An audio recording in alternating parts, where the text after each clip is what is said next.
Familiar with yesterday, we had reported that the Dodgers might be really interested in giving their two top prospects to the Indians, and more, as it turns out. And now the Los Angeles Angels are talking about going after Corey-Kluber.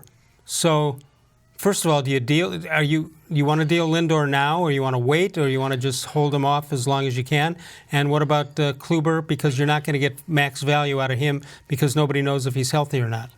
Well, I have to say that I'm kind of coming around to maybe they trading Lindor now. If you get those top prospects from the Dodgers, although I'm personally for holding on to him, unless those prospects are ready now. Yeah, and you think you can hold off Minnesota and Chicago, I would think. Probably. I think Minnesota's going to be weaker this year. Yeah. But I think if those guys can contribute right away, okay, make that deal for Lindor.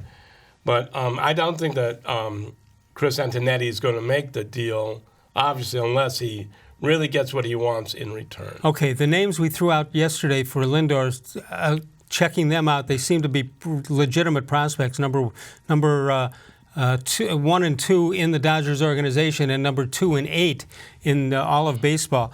But now some names that come out as far as Corey-Kluber is concerned and the Los Angeles Angels, they aren't all that impressive. At least the numbers are. The 23-year-old left-handed pitcher Patrick-Sandoval, 39 innings, 5.03 ERA, 42 strikeouts, 19 bases on balls in 10 games with the Angels at the end of last year. And he's the number 8 prospect with the Angels. Now, I know they have a good farm system, but number 8 doesn't help me. No, and I think that Corey-Kluber could have a rebound year. Could.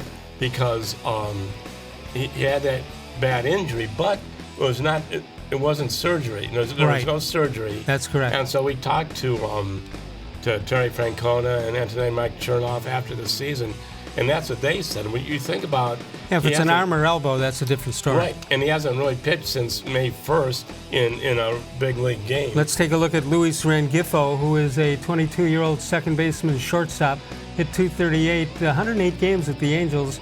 That's a legitimate amount of sample size there. Hit .273 with 5 homers and 14 RBIs in the minor league games in AAA Salt Lake. With the Angels, he had, there you see it right there, 7 homers he hit for the Angels in limited action. Trent-Deveaux is a 19-year-old outfielder, .222 batting average, 8 homers, 36 RBIs in Arizona League and the Pioneer League. He has been clocked at 6.2 seconds in the 60-yard dash. Maybe the Browns could use him for special teams. Yeah.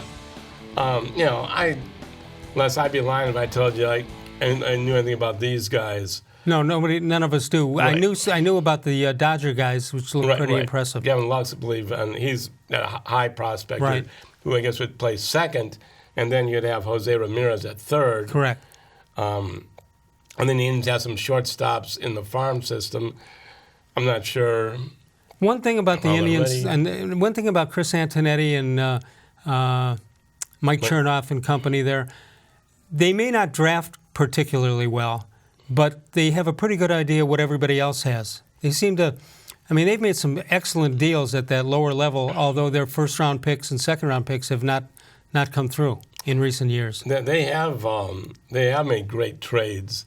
And the center fielder whose name just slipped my mind, he came in July of 2018 for a couple minor leaguers. He was in the Cardinals farm system, and he ended up really playing well for the Indians last year.